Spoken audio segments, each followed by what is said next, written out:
नमस्कार भाविकांनो, आजचा हा व्हिडिओ सुरू करण्यापूर्वी मी तुम्हाला एक अतिशय गंभीर प्रश्न विचारणार आहे.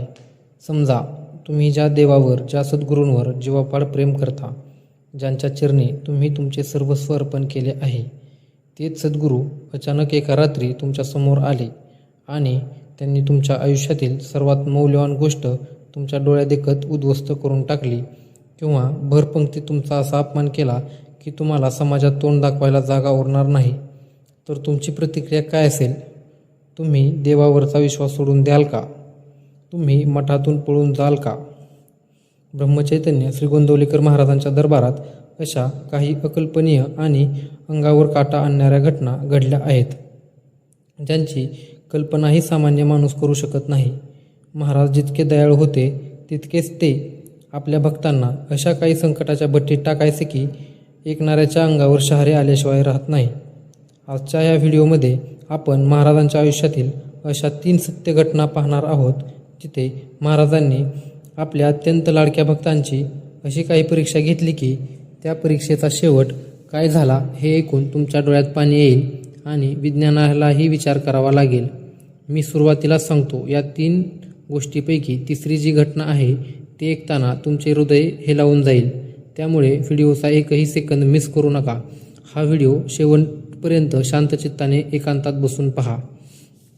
पहिली घटना, विहिरीत पडलेल्या पैशांची परीक्षा. गोष्ट आहे गोंदवलेच्या मठातील.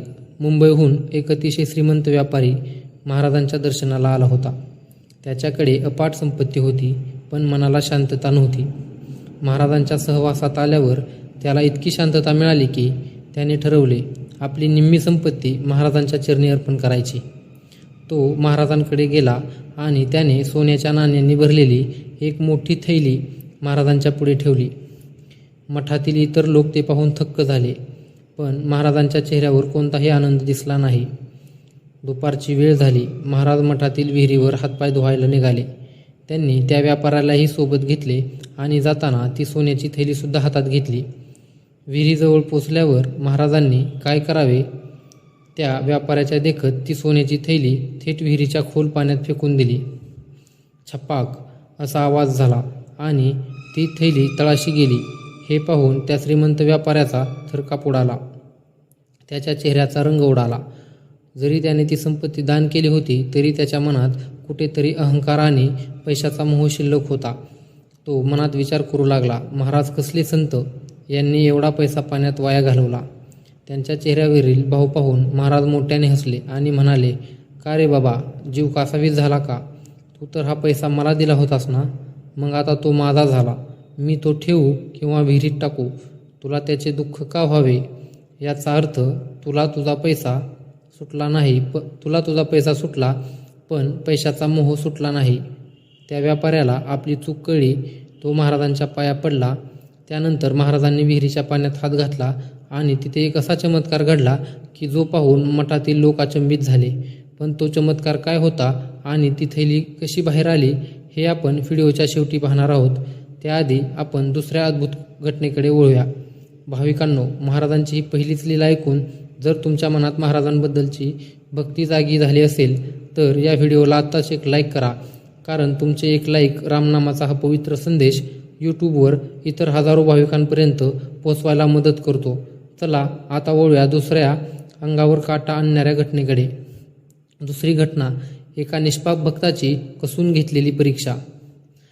आता एका दुसरी गोष्ट, जी एका गरीब आणि साध्या भोळ्या भक्ताची आहे. त्याचे नाव होते रामा. रामा खूप गरीब होता, पण त्याचे महाराजांवर अथांग प्रेम होते. तो मठात दिवसरात्र सेवा करायचा. एकदा मठात खूप मोठी पंगत होती. शेकडो लोक जेवायला बसले होते. रामा आनंदाने लोकांना पाणी वाढत होता. अचानक महाराज तिथे आले. महाराजांचे डोळे लाल झाले. महाराज सर्वांसमोर रामावर ओरडले, अरे मूर्खा, तुला साधं पाणी वाढता येत नाही. कुठे लक्ष आहे तुमचे? निघून जा इथून. पुन्हा मठात पाऊल ठेवायचं नाही. सगळ्या पंक्तीसमोर रामाचा अपमान झाला होता. त्याची काही चूक नव्हती. कोणताही सामान्य माणूस असता तर नशिबाला दोष देत चिडून मठातून निघून गेला असता. पण रामाने जे केले त्याची कल्पनाही महाराज सोडून कोणी करू शकत नाही. तो मठाच्या बाहेर गेला, पण मठाची हद्द सोडून कुठेही गेला नाही. तो बाहेर उन्हात चपला काढतात त्या जागेवर शांतपणे बसून राहिला. दुपार झाली, संध्याकाळ झाली. रामाने अन्न पाण्याचा थेंबही घेतला नाही. मठातील काही लोकांनी त्याला जेवायला बोलवले, पण तो महाराजांनी मला बाहेर जायला सांगितले आहे. जोपर्यंत त्यांचा पुढचा आदेश येत नाही तोपर्यंत मी अन्न घेणार नाही. ते रागावले, कारण माझ्याच सेवेत काहीतरी चूक झाली असेल. रात्रीचे 10 वाजले. महाराज स्वतः कंदील घेऊन मठाबाहेर आले. त्यांनी पाहिले की रामा भुकेला तसाच उन्हात आणि धुळीत बसून आहे, पण त्याच्या चेहऱ्यावर महाराजांबद्दल थोडाही राग नाही. महाराजांच्या डोळ्यात पाणी आले. त्यांनी रामाला उठवले, त्याला घट्ट मिठी मारली आणि म्हणाले, अरे रामा, मी तुझा अहंकार तपासून पाहत होतो. जगाने तुझा अपमान केला तरी तुझी माझ्यावरील श्रद्धा डळमळीत झाली नाही. तू या परीक्षेत पास झालास. त्या रात्री महाराजांनी स्वतःच्या हाताने रामाला जेवण भरवले. काय अगाध श्रद्धा आहे ही. भाविकांनो, जर रामाची ही भक्ती पाहून तुमचेही डोळे पाणावले असतील तर कमेंट बॉक्समध्ये आताच श्रीराम जय राम जय जय राम किंवा श्री ब्रह्मचैतन्य महाराज की जय लिहून तुमची हजेरी नक्कीच लावा. पाहूया आज किती भक्त महाराजांच्या चरणी आपले मस्तक झुकवत आहेत. तिसरी घटना, गंभीर आजारपण आणि निष्ठेची परीक्षा. आता आपण या तिसऱ्या घटनेकडे येत आहोत. ज्या घटनेने मगाशी मी तुम्हाला सांगितले होते की तुमचे हृदय हे लावून जाईल, ही घटना अशा एका भक्ताची आहे जो महाराजांचा निस्सीम सेवक होता. पण अचानक त्याच्या आयुष्यात एक भयंकर संकट आले. त्याला कुष्ठरोगासारखा एक गंभीर आजार झाला. त्या काळात या आजाराच्या माणसाला समाज वाळीत टाकायचा. त्या भक्ताच्या अंगाला जखमा झाल्या. लोक त्याच्यापासून दूर पळू लागले. तो रडत रडत गोंदवल्याला आला. त्याला वाटले महाराज चमत्कार करतील आणि माझा आजार एका क्षणात बरा करतील, पण महाराजांनी तसे केले नाही. महाराजांनी त्याला मठाच्या एका कोपऱ्यात राहायला सांगितले आणि म्हणाले, अरे बाबा, हा तुझ्या कर्माचा भोग आहे. हा तुला भोगावाच लागेल, पण तू घाबरू नकोस. रोज भगवंताचे नाम घेत जा. दिवसेंदिवस त्याचा आजार वाढत होता. वेदना असह्य होत होत्या. मठातील इतर लोक महाराजांना म्हणायचे, महाराज, याला मठाबाहेर काढा. याचा आजार इतरांना होईल. पण महाराजांनी त्याला काढले नाही आणि स्वतः त्याला बरेही केले नाही. ही त्या भक्ताची सर्वात मोठी परीक्षा होती की माझा गुरु समर्थ असूनही मला बरे का करत नाही, देव माझे एकच का नाही. अशा भयानक वेदनेतही त्या भक्ताने महाराजांवरचा विश्वास सोडला नाही. तो म्हणायचा, माझा देह सडला तरी चालेल, पण मी महाराजांचे पाय सोडणार नाही. ही त्यांचीच काहीतरी लीला असेल. तो वेदनेतही श्रीराम जय राम जय जय रामचा जप करायचा.